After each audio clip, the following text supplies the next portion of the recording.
The air was violets and jasmine, carried gently by a breeze that seemed to whisper secrets of the past. Isabelle wandered through the chateau's garden, her fingertips brushing the soft petals of blooming roses. Her heart was full, her thoughts turning to the memories etched in time. Tonight was special, for Etienne, the winemaker's son, had invited her to share a glass of the estate's legendary 1995 Chateau Margaux. He found her by the fountain, where the sound of trickling water mingled with the faint strains of a violin drifting from the chateau's hall. Etienne carried the bottle as though it were a precious treasure. "Isabelle," he began, his voice steady but laced with emotion, "this wine is more than a vintage. It is a gift from the earth, a story of love and light, and tonight it carries a special significance." She turned, her eyes meeting his. "The 1995 Margaux," she murmured, a smile curving her lips. "It's a beautiful year." Etienne nodded. "Yes. It was the year my father said the vines danced under a perfect sky. He always called it a year of blessings. It was also the year Edward was born. My nephew, my guiding light." Isabelle's expression softened. "Edward," she said, the name lingering on her lips. "I've heard you speak of him so often. Tell me more."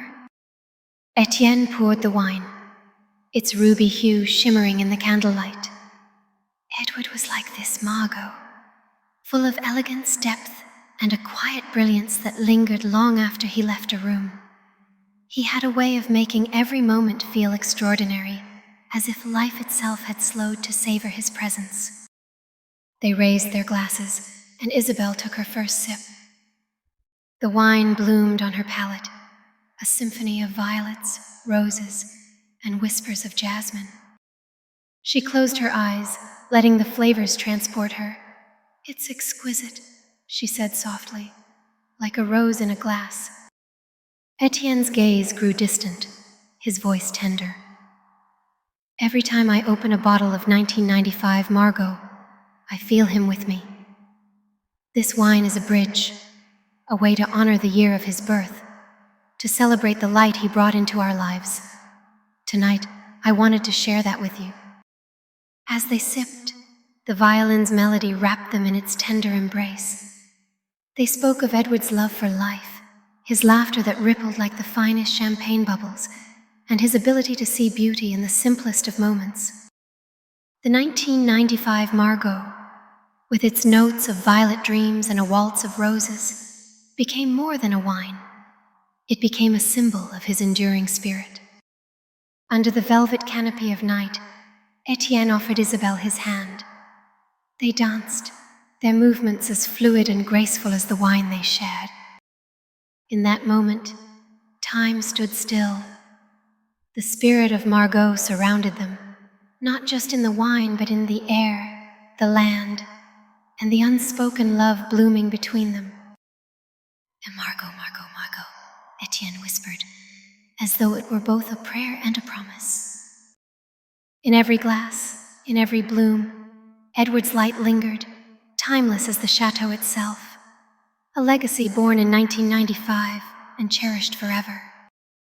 As the evening faded into night, the stories shared lingered like the sweet scent of flowers, promising a future where love and legacy intertwined.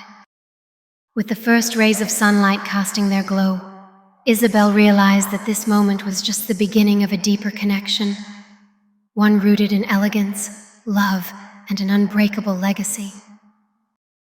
Side by side in the vineyard, they spoke of dreams, laughter, and the past that lay ahead, each step echoing the legacy they wished to create together. As they paused to take in the breathtaking vista, the possibilities seemed endless, like the vines reaching for the sky. So too were their aspirations boundless. In that laughter, they found a rhythm, a melody that echoed the spirit of Margaux, intertwining their lives like the vines that flourished around them.